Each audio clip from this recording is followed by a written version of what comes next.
Welcome back to Rhythm Guitar Book 2. This course is designed to help you learn to play open chords, strumming, and fingerstyle patterns. You can watch all these videos for free, but you're going to get more out of it if you have your own book that you can read from and write in. So I'll leave a link for Rhythm Guitar Book 2 in the description. We're on pages 8 and 9.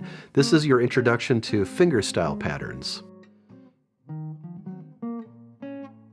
Fingerstyle refers to playing guitar with your fingers instead of with a pick. And it's good to be able to play both fingerstyle and with a pick for flexibility. Your right hand fingers are labeled P for thumb, I for your first finger, M for your second finger, A for your third finger, and we don't label the pinky because we don't use the pinky in fingerstyle playing. Your home position is going to be thumb, or P, resting on top of the sixth string. Your first finger, or I, is going to rest underneath the third string. Your second finger, or M, is going to rest under the second string. And your third finger, or A, is going to rest under the first string. Your thumb is going to pluck downward.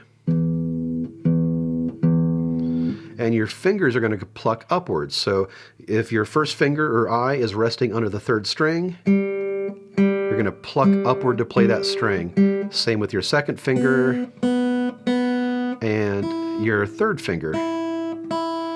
Now your thumb is going to move around depending on what the bass note is. As you'll find, some chords have 6 strings, some have 5, some have 4 strings. If it's a 6-string chord, then your thumb is going to be on the 6th string. If it's some other chord that maybe has 4 strings, your thumb would move to the 4th string. Now your fingers are going to stay put. First finger is always going to play the 3rd string, second finger always the 2nd string, third finger always the 1st string. But again, your thumb moves around depending on what the bass note is. The comping patterns on page 9 will get you started with some fingerstyle playing.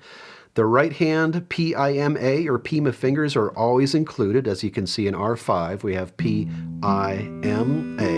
And again, you're going to pluck downward with your thumb and upward with your fingers. Another thing you want to be sure of is to keep your thumb to the left or the outside of your fingers. Otherwise, they're going to get in the way of each other, especially if you have a 4-string chord where your thumb is close to your first finger. So keep your thumb on the outside. Number R5 is simply PIMA, or thumb 1, 2, 3.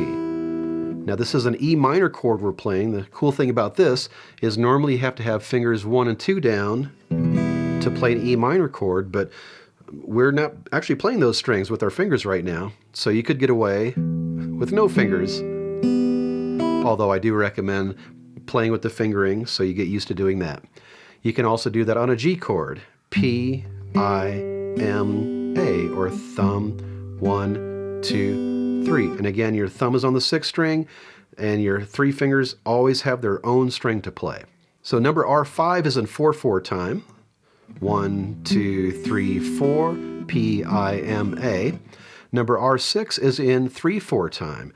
Now we have 4 fingers, PIMA, but we have 3 beats in 3/4 time. So what you're going to do is play P on beat 1, I on beat 2, and then on beat 3 you're going to play M and A together. And when you see, at least in my books, when you see those M and A together, or other fingers in a little box, you're going to play them at the same time. So that's going to be P, I, and then MA, or 1, 2, 3. 1, 2, 3. When you practice these patterns, first just do them on one chord, your E minor chord, for a while, and then practice on your G chord for a while. And then you want to practice switching, E minor, 2, 3, to G, 2, 3. Do your best to not drop a beat. Remember, we have our first finger in common, and play it as slowly as you need to. And do the same with the other pattern, the PIMA or PIMA pattern. P-I-M-A and switch. 2, 3, 4. P-I-M-A, thumb, 1, 2, 3. Your assignment is to practice the fingerstyle patterns on page 9 and to continue practicing the strumming patterns on page 7. Work on keeping a steady beat, especially when you switch chords, and practice that 4-3-2-1 exercise at the bottom of page 6. And don't forget to order your copy of Rhythm Guitar Book 2. Of course, you can watch all these videos for free, but if you have your own book that you can read from and write in, you're going to get a lot more out of this, so I'll leave a link in the description. Once you're comfortable with these fingerstyle patterns, I'll see you on page 10, where I'm going to show you the C chord and the D7 chord, and we're going to have some rhythm charts so you can put all these chords, strumming, and fingerstyle patterns to use.